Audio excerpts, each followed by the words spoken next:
नमस्कार, स्वागत है आपका जी न्यूज़ पर और मैं हूं आपके साथ अदिति जैन। आज हमारे शो में हम आपको मिलवाएंगे पंकज आश्री जी से।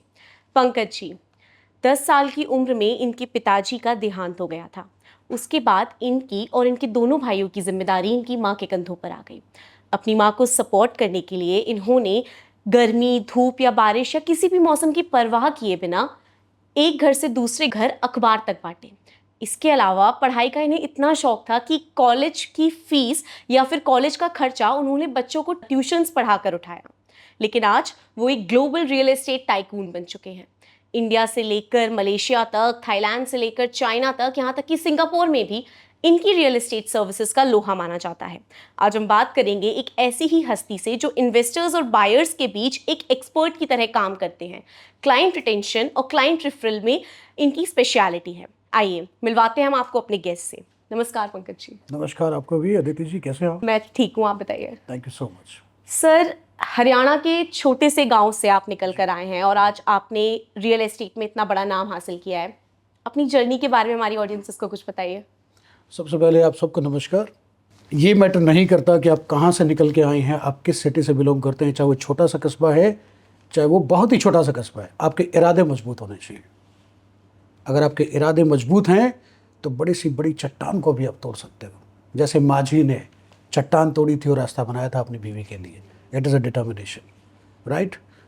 आप कितनी बार भी फेल हो, परवाह मत कीजिएगा फेल्योर की, बट उससे सीखिएगा कि कब, हर फेल्योर में कहाँ पे आपको चुनौती है और कहाँ आप उसको ठीक कर सकते हैं। Failure is not fatal, success is final. ये हमेशा ध्यान रखिए। हम जो छोटे छोटे थे तो डेफिनेटली बहुत प्रॉब्लम्स आई। मेरे फादर साहब जो 5वीं क्लास में था मैं, वो चले गए। मम्मी हमारी 5वीं तक पढ़ी थी। अब उसके बाद दिक्कत ये आ गई कि अब करें क्या, राइट। और आपको ये भी बताना होगा कि मेरा एक छोटा भाई और है जो उस टाइम सिर्फ 2 साल का था, राइट। हम 3 हैं भाई। उस 2 साल के छोटे भाई ने तो पापा को देखा भी नहीं अच्छी तरह, राइट। उसके लिए हम ही पापा हैं दोनों, छोटा पापा बड़ा पापा, राइट। तो जब हम ये देखते थे ना कि यार मम्मी 5वीं क्लास पास हैं, कुछ नहीं कर पा रही है, मम्मी ने बहुत कुछ किया और मेरी माँ का ही आशीर्वाद है जो हम तीनों भाई आज बहुत सक्सेसफुल हैं, कामयाब हैं। और मैं देश विदेश में जाकर अपना बिजनेस सेटअप कर रहा हूँ। इतनी मुश्किलें आई कि हमें एक बार तो समझ में नहीं आया कि करें क्या, क्योंकि खाने के लिए पैसे नहीं, काम कर नहीं सकते, छोटे बच्चे हैं, पढ़ाई भी करनी है। मम्मी ने क्रश खोला, बड़े भैया ने ट्यूशन पढ़ाना शुरू किया और हमने अखबार बांटना शुरू किया।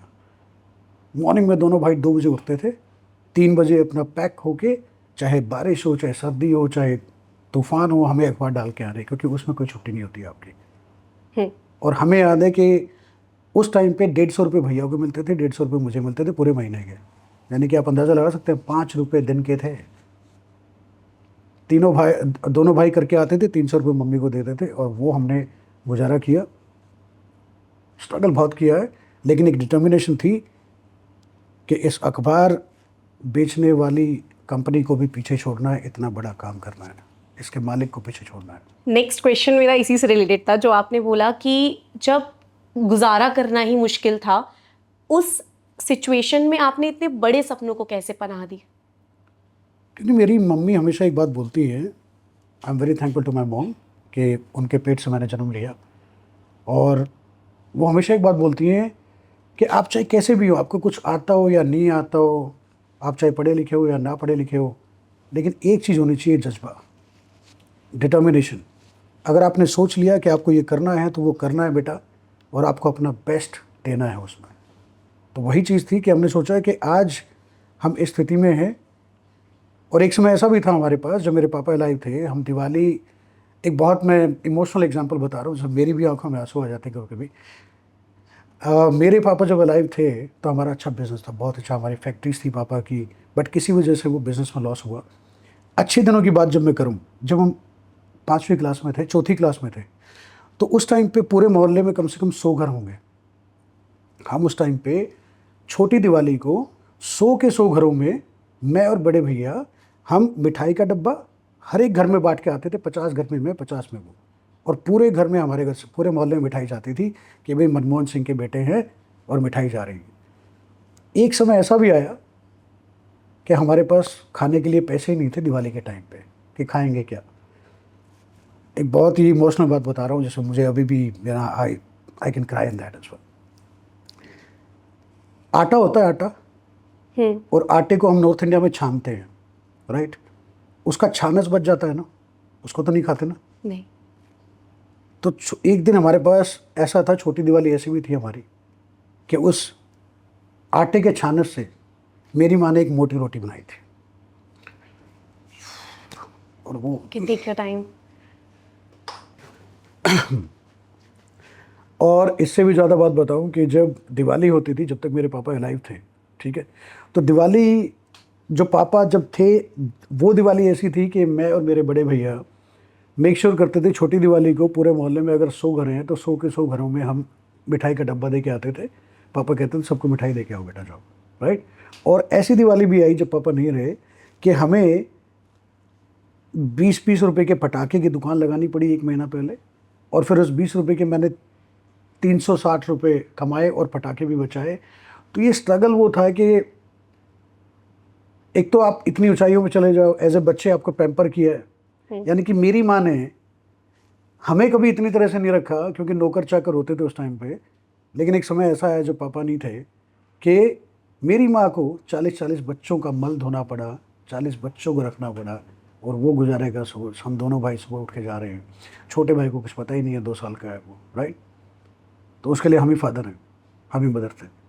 और फिर हम तीनों ने ऐसी रिस्पॉन्सिबिलिटी निभाई है कि मैं कॉलेज में अपना खर्चा चला रहा हूँ, मम्मी भैया घर पे अपना चला रहे हैं, फिर छोटा पढ़ने के लिए जा रहा है कॉलेज में, मैं दुबई से पैसे भेज रहा हूँ उसे, राइट।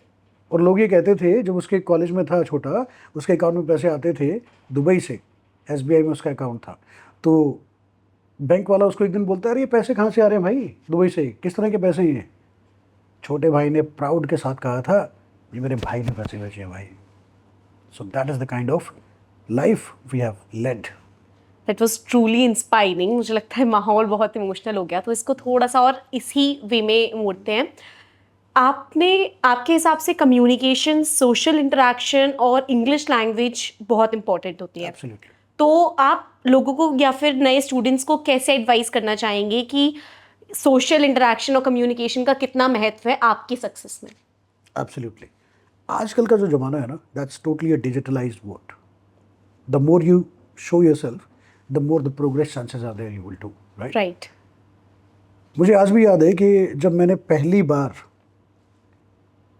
शीशे के सामने खड़े होके मैंने अपने आप को देखा था ना, और अपनी आंखों में आंखें डाल के मैंने अपनी इंट्रोडक्शन दी थी इंग्लिश में, मुझे पूरे 48 घंटे लगे थे, 48 आवर्स, 2 डेज इट टुक। मैं अपनी इंट्रोडक्शन अपने बारे में दे पाया था मेरे ही इमेज से इन द मिरर। और ये मैंने बात कहाँ से सीखी थी कि जितने भी बड़े बड़े आदमी हुए हैं, right, very good orator, the public speaker, वो क्या करते थे, चाहे आप सुभाष चंद्र बोस को ले लो, चाहे आप हिटलर को ले लो, चाहे गांधी जी को ले लो, किसी को भी, वो सारे क्या करते थे, सबसे पहले प्रैक्टिस करते थे अपने आप से। Self practice is the best practice. तो मैं यही मैसेज दूंगा सबको कि जिसने भी ज़िंदगी में आगे बढ़ना है ना, वो अकेले में रह के ना अपने आप से पूछे कि मैं क्या हूँ, मैं क्या कर सकता हूँ। मैनिफेस्टेशन करें, मैं क्या कर सकता हूँ। अपने आप को जितना इम्प्रूव कर सकते हो करो, और इसी इम्प्रूवमेंट में सारी चीज़ें आती हैं, आपका कम्युनिकेशन, आपका कॉन्फिडेंस, आपका social behaviour, and it comes. कोई भी बंदा आपकी डिग्री नहीं पूछता, राइट। मेरा फील्ड आप देख लो, मैंने BSc ऑनर्स एग्रीकल्चर किया है, राइट। उसके बाद मैंने MBA सेल्स एंड मार्केटिंग किया है, बट मैं क्या बेच रहा हूँ, I am making buildings, I am making properties, I am selling realty all over the world, right. So it is not connection with me, the connection is with my skills, right. आपने अपने college में साथ साथ tuitions भी ली, छोटे बच्चों को पढ़ाया भी। तो आज जब आप इस चीज़ को बैक देखते हैं, अपनी जर्नी को देखते हैं, तो क्या आपको अफसोस होता है कि यार अगर उस वक्त मेरे पास ये चीज़ें होती जो लोगों के पास अक्सर होती हैं, स्टूडेंट्स के पास होती हैं, तो मैं कुछ और बेहतर कर पाता, या फिर उल्टा है? नहीं, मैं अपने आप को बहुत लकी समझता हूँ कि मुझे इतनी सारी मुश्किलें आई, और उन मुश्किलों से ही तो मैं निखरा हूँ। वो कहते हैं ना, पत्थर पे भी निशान आ जाता है जब रस्सी बार बार आती है। सही बात है। तो वो मुश्किलें मुझे आज पता लगता है, उस टाइम मैं सोचता था क्यों मेरे साथ ये हो रहा है, why with me only, you know, सारी चीज़ें मैं Why God me? मैं खाना एक बार खा रहा हूँ, 3 टाइम रोटी नहीं खा पा रहा हूँ, मेरे पास साइकिल नहीं है, मेरे पास इंग्लिश एकेडमी ज्वाइन करने के पैसे नहीं है। एक और इंटरेस्टिंग बात बताता हूँ, मेरे पास पैसे नहीं थे इंग्लिश एकेडमी ज्वाइन करने के, हालांकि मैं ट्यूशन पढ़ाने जाता था, और वो दोस्त की साइकिल मांग के मैं सुबह उसकी साइकिल ले जाता था, उसको खड़ी कर देता था, सारी साइकिल का मेंटेनेंस मेरा ही था, ठीक है। और उसके बाद मेरा एक दोस्त था अनिल रोहिला, वो भी सुन रहा होता शायद, तेरे को भेजूंगा मैं भाई। तो अनिल रोहिला अच्छे घर से था और वो उसने इंग्लिश एकेडमी ज्वाइन की। उस टाइम पे उसका चार्ज था 250 रुपये महीने के, मेरे पास नहीं थे, राइट। तो इंग्लिश एकेडमी उसने ज्वाइन की। उस इंग्लिश एकेडमी में मैंने उसको बोला कि भाई तू जो भी सीख के आएगा ना 2 घंटे में, मेरे को प्लीज़ आके बता दियो, राइट। वो आता था, I am thankful to him for this, वो आता था मुझे बताता था पंकज भाई आज ये सीखा, मैं वो सारी चीज़ें रट लेता था, सब कुछ करता था। तो दैट वाज अनदर वे। एक और मैं बताता हूँ इंग्लिश कम्युनिकेशन की बात, अगर आपने पूछ लिया है तो। आपको पता है मैं इंग्लिश के पीछे इतना पागल था, इनलैंड लेटर्स आते थे ना, नीले लिफाफे वाले लेटर आते थे। मेरे भैया जींद बैठे हैं, मैं बैठा हूँ हिसार, चौधरी चरण सिंह हराना एग्रीकल्चर यूनिवर्सिटी में हॉस्टल में। मेरे भैया बहुत अच्छे इंग्लिश के, आज वो हेड ऑफ द डिपार्टमेंट है हिसार में, विद्या देवी जनरल स्कूल में, राइट। और उनको स्मृति ईरानी से अवार्ड मिला हुआ है एजुकेशन मिनिस्टर से for the excellency in English language communication. तो उनकी इंग्लिश अच्छी थी, मेरी अच्छी नहीं थी। मैं हर हफ्ते सैटरडे रात को एक लेटर लिखता था इंग्लिश में कि 5 दिन मैंने क्या किया, और वो मैं इंग्लिश में लिख के भेजता था, टूटी फूटी जो भी। अगले हफ्ते लेटर लिखने से पहले मुझे मेरे भैया उसमें करेक्शन करके भेज देते थे, ये ग्रामेटिकल मिस्टेक है, ये वाली है, बेटा इसको सुधारो। मैंने ये चीज़ 4 साल की, and I am thankful to all the opportunities. मैं थैंक्स करता हूँ भगवान का कि मुझे इतनी मुश्किलों में डाला, and that's why I am here. आप जब मुझे ये किस्सा बता रहे थे तो मुझे याद आया, जब मैं आपके बारे में पढ़ रही थी तो इंग्लिश सीखने का जुनून आप में बहुत था, और रैगिंग या फिर कोई भी नया इंसान आता है या अलग जो अगर थोड़ा सा अलग इंडस्ट्री से आ रहा है या फिर अलग जगह से आ रहा है तो लोग उसे परेशान करते हैं, ठीक है। मैं आपके किस्सा पढ़ रही थी जिसमें शायद आपने अपने प्रोफेसर के सामने एक बार इंग्लिश में स्पीच दी थी या आंसर दिया था, तो लोग आप पे हंस रहे थे क्योंकि आपने बहुत टूटी फूटी अंग्रेजी में उसका आंसर दिया था। जितनी आती थी सारी बोल देते जी, तो आपको क्या लगता है कि इस रैगिंग से आप हमारे ऑडियंसेस को क्या बताना चाहेंगे कि इस रैगिंग से कैसे बचें, या फिर जो लोग क्रिटिसाइज करते हैं आपको उससे कैसे बचा जाए? देखिए, क्रिटिसिज्म को आप एक अपॉर्चुनिटी लीजिए। Criticism is an opportunity for you, क्योंकि आप उसको जितना अपने मन में ले लोगे ना कि मुझे क्रिटिसिज्म मिला है इस वजह से, उसको आप अपनी ताकत बनाओ, उसको अपनी कमजोरी मत बनाओ, राइट। और जब वो मेरी रैगिंग हुई थी, मैंने अपने आप से वादा किया था, और मैंने पूरी क्लास में, यानी कि मुझसे प्रोफेसर ने पूछा कि क्या कर what will you do after graduation. अब मेरे पास कुछ नहीं था, मैंने सब बोल दिया, feed, crop, fertilizer, pesticide, this and blah blah, and I set down. Then professor asked me, खड़ा हो, आता जाता कुछ है नहीं। देन आई रियलाइज कि अब तो करना ही पड़ेगा इंग्लिश। जैसे ही प्रोफेसर बाहर गए और वो सब मजाक उड़ा रहे, बोल ही देता हूँ, बैठा हूँ तो लोगों ने क्या ताने मारे, अरे बेटे पंडित अंग्रेजी बोल गया आज तो, भाई बहुत बढ़िया बात है, अरे बेटे पंडित मज़ा आ गया, लड़कियाँ भी कर रही हैं। और उस टाइम तो फिर पता है ना, जो लड़कियाँ बोलें तो फिर दिल पे लग जाती है। तो सबने बोला, लड़कियों ने, लड़कों ने, और मैंने बेंच पे ऐसे बोला, कोई बात नहीं भाई, 4 साल है डिग्री के, वेट करो 4 साल, अगर डिग्री ख़त्म होने से पहले तुम सारे मेरे पास ना आओ और ये ना बोलो कि पंडित जी हमने भी अंग्रेजी बोलना सिखा दे, तो मेरा नाम बदल दिया। नाम बदल देना। और वही बात इस पंडित जी ने करी, मेरी माँ के आशीर्वाद थे। मैंने सेकेंड ईयर में, प्री फाइनल ईयर में, सारे लोग मेरे साथ पढ़ रहे थे और मैं अपने 30 बच्चों को पढ़ाया करता था, और उनको ग्रामर, एक इंग्लिश का 10 इंग्लिश के वर्ड और विद मीनिंग और विद सेंटेंस बताया करता था। और उसी वजह से आज लोग मेरे को कहते हैं, पंकज भाई जो आज एयरफोर्स में हैं, बिकॉज ऑफ कम्युनिकेशन जो आगे बढ़े हैं, तो लोग कहते थे, पंकज भाई बहुत बहुत धन्यवाद तेरा। तो this is what we learned. चलिए, आपकी पर्सनल लाइफ से हटकर थोड़ी प्रोफेशनल लाइफ पर आते हैं। SPS ग्लोबल रियल्टर्स, जो इतनी बड़ी फॉर्म है जिसका देश और विदेश में आज लोहा माना जाता है, उसके मिशन और विजन के बारे में हमारी ऑडियंसेस को थोड़ा बताइए। Absolutely. SPS global realtors actually एक पार्ट है SPS global group of companies का, और मेरी माँ के आशीर्वाद से और ऊपर वाले के आशीर्वाद से आज और आप सबकी दुआओं से मेरे पास आज 3 कंपनी दुबई में रजिस्टर्ड हैं और 3 कंपनी मेरी इंडिया में रजिस्टर्ड हैं। और हम hospitality, real estate, investments, business setup, इन सब में डील करते हैं। और एक ही मिशन हमारा है कि हमारी कोई भी कंपनी है उसमें हम वन स्टॉप सोल्यूशन दें आप सबको। If you are looking for a property investment world wide, हम वहाँ भी आपको इन्वेस्ट करा सकते हैं। दुबई में देख रहे हैं तो भी अच्छा इन्वेस्ट कराएंगे, इंडिया में देख रहे हैं तो भी अच्छा इन्वेस्ट कराएंगे, और आपको रिटर्न देंगे जिसमें आपको ये लगेगा कि यार मेरे ऊपर कोई प्रॉब्लम नहीं आई और मुझे कोई डिफ़िकल्टी फेस नहीं करनी पड़ी, और फिर भी मैंने इतना अच्छा प्रॉफिट कमाया। क्यों? Because SPS global realtor is with you, SPS global investment is with you at every step. तो एसपीएस ग्लोबल रियल्टर्स एक ऐसा वन स्टॉप सोल्यूशन है। आप वहाँ पे आएँ, जितनी कैपेसिटी आपकी है, चाहे आप इन्वेस्टमेंट देख रहे हैं, चाहे एंड यूज़ देख रहे हैं, आप हमें बताएं। हम प्रॉपर्टी दिलाने से लेके, यानी कि प्रॉपर्टी रिसर्च करने से लेके आपको प्रॉपर्टी मैनेजमेंट तक आपका साथ देंगे, और आपकी प्रॉपर्टी हैंडओवर के बाद भी हम लुक आफ्टर करेंगे, उसको हम मैनेज करेंगे, पोर्टफोलियो मैनेज करेंगे, और वन स्टॉप सॉल्यूशन बनेंगे आपके लिए। तो आपकी कंपनी करोड़ों में डील करती है, आप डिसाइड कैसे करते हैं? जैसे आपने बताया कि आप इन्वेस्टमेंट स्ट्रैटेजीज भी लोगों को सजेस्ट करते हैं, आप उनका फ़ायदा और नुकसान दोनों देखते हैं, तो आप डिसाइड कैसे करते हैं कि किस रियल एस्टेट एस्पेक्ट में फ़ायदा है या फिर किस मार्केट में, किस जगह पे, किस रियल एस्टेट प्रोजेक्ट में रिस्क है? देखिए, ये सब आता है अदिति जी एक्सपीरियंस से, राइट। अब ये बाल मैंने ऐसे तो सफ़ेद नहीं है, राइट। तो एक्सपीरियंस मुझे है 20 साल का इंटरनेशनल रियल एस्टेट एक्सपीरियंस है, जो कि आपका India, Malaysia, Singapore, Thailand, Dubai. मैंने बैंकिंग में भी काम किया, मैंने कॉल सेंटर में भी काम किया, और 15 साल मैंने रियल एस्टेट को दिया, इंडिया एंड दुबई को। इन 15 सालों में मुझे पता है कि कहाँ की क्या बारीकियाँ हैं, कहाँ के इंडियन लॉज हैं, इंडियन लॉज में क्या है, दुबई लॉज में क्या है, मलेशिया में क्या है, और दुबई को मैंने बनते देखा है अपनी आंखों के सामने। जब वहाँ पे मेट्रो भी नहीं थी तब से मैं हूँ वहाँ पे। तो हमें पता है कि कौन सा एरिया डेवलप हो चुका है, कौन सा डेवलप होना है, और कहाँ एंटिसिपेशन है, कहाँ पे चीज़ें आनी है, कहाँ आपका पैसा लगाओगे तो डबल होगा, और कहाँ लगाओगे तो वो कम डेवलप होगा। तो मेरे अच्छे कनेक्शंस हैं डेवलपर्स के साथ, by the grace of God. मेरे अच्छे कनेक्शंस हैं इन्वेस्टर्स के साथ, मेरी ग्लोबल मार्केट में एक अच्छी पैठ है। इसीलिए मुझे पता लग जाता है कोई भी चीज़ आने से पहले।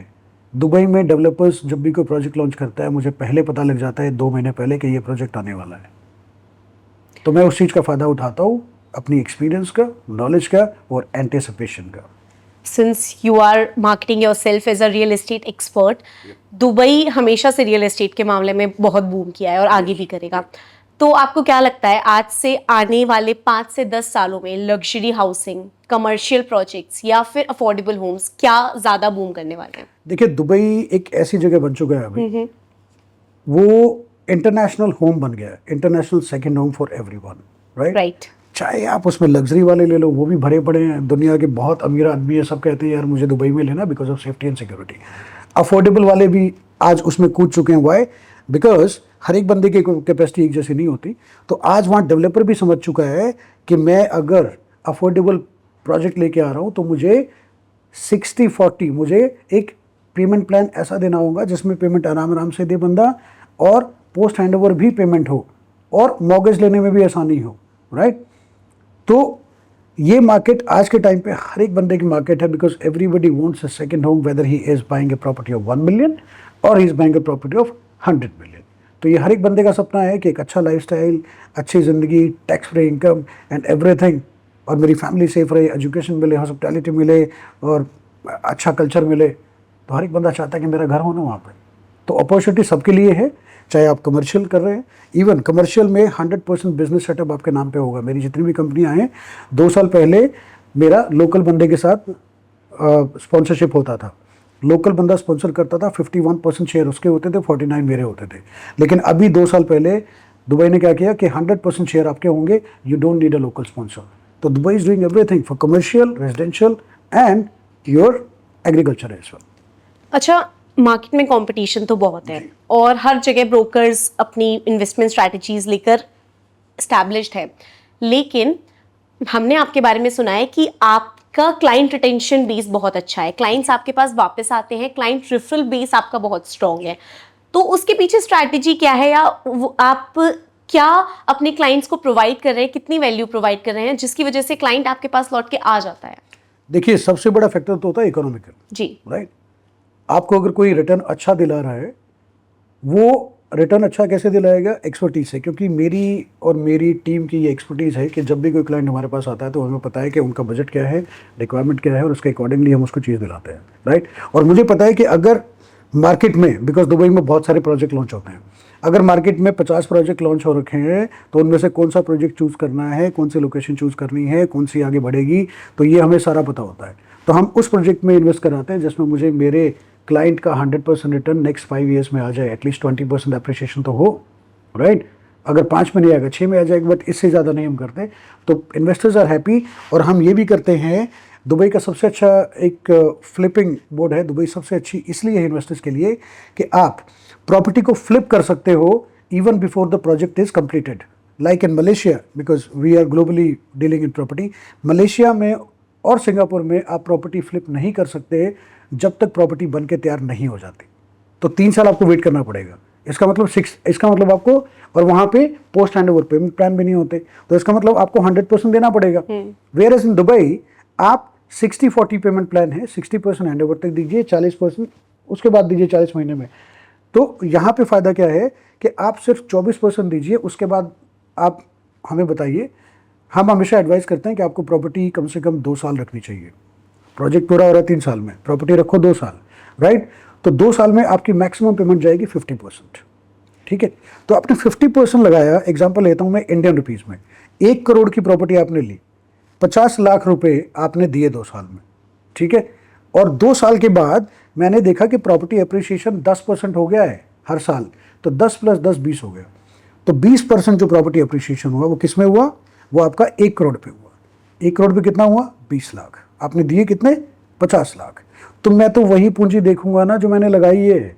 2 साल बाद हम कहते हैं शर्मा जी टाइम आ गया, पेपर भेज रहा हूँ, साइन करो, प्रॉपर्टी निकाल रहा हूँ। आपने 50 लगाए थे, आपको 70 लाख दिलवा रहा हूँ मैं 2 साल में। तो कितने % प्रॉफिट दिलवाया मैंने? 40%। 40%, यानी कि it's huge. 40% in 2 years, what else you need? बताएं। इंटरनेशनल मार्केट से हटकर भारत आते हैं। भारत में आपका इंडियन ऑडियंसेस के लिए, या जो पोटेंशियल इन्वेस्टर्स और बायर्स हैं, अगले 5 से 10 सालों में क्या प्लान्स हैं? डेफिनेटली इंडियन इन्वेस्टर्स के लिए मेरे पास ऑप्शंस होगा इंडिया में भी, बिकॉज हम जल्दी ही लॉन्च करने जा रहे हैं farm houses in India. Great right. जगह भी आपको अभी डिस्क्लोज नहीं करूँगा मैं, बातें हो रही हैं हमारी। तो हमारी प्लानिंग है अभी 200 बीघा ज़मीन लेने की, राइट। और ऑलरेडी हमारा रिजॉर्ट डेवलप हो रहा है सूर्यवंशी रिजॉर्ट के नाम से, सूर्यवंशी रिजॉर्ट्स के नाम से। वो हमारा झुंझुनू में है, उदयपुर वाटी में, वहाँ पर डेवलप हो रहा है। और वो हमारा 34 एकड़ में है सूर्यवंशी रिजॉर्ट। अगले साल अगस्त में वो तैयार हो जाएगा, और जो बन के तैयार होगा ना, I will invite all of you as well. तो आप देखिएंगे कि उसकी खूबसूरती क्या है। तो मेरा सपना और मेरे भाई का सपना यही है हकीकत में कि ऐसा बना दें, ऐसे फार्म हाउसेस इंडिया में दें विद गारंटीड ROI दें कि लोग ये बोलें कि यार ज़मीन भी अपनी, रिटर्न भी अपना, एंड SPS भी अपनी। This is what I believe in. We will be waiting for your invitation, sir. Definitely, and we will help Indian clients also जो दुबई में इन्वेस्ट करना चाह रहे हैं, उनके लिए भी हम मदद करेंगे कि आपको कौन सा प्रोजेक्ट इंडिया बैठे बैठे सजेस्ट करें। आपको दुबई जाने की ज़रूरत नहीं है, क्योंकि दुबई में भी मेरी टीम बैठी है और यहाँ भी मेरी टीम बैठी है। दोनों जगह हम शुरू से लेके आखिर तक आपकी हेल्प करेंगे। Thank you so much sir, बहुत कुछ सीखने को मिला मुझे और मेरी ऑडियंसेस को आपसे। Thank you so much as well, because इतनी अच्छी opportunity and the questions you asked, I really am very happy to be with you here. Thank you so much sir. तो ये थे हमारे साथ पंकज आश्री जी, जिन्होंने नेशनल और इंटरनेशनल रियल एस्टेट मार्केट के बारे में हमें बहुत ही वैल्यूएबल इंसाइट शेयर किए। ऐसे ही अमेजिंग स्टोरीज के लिए बने रहिए हमारे साथ।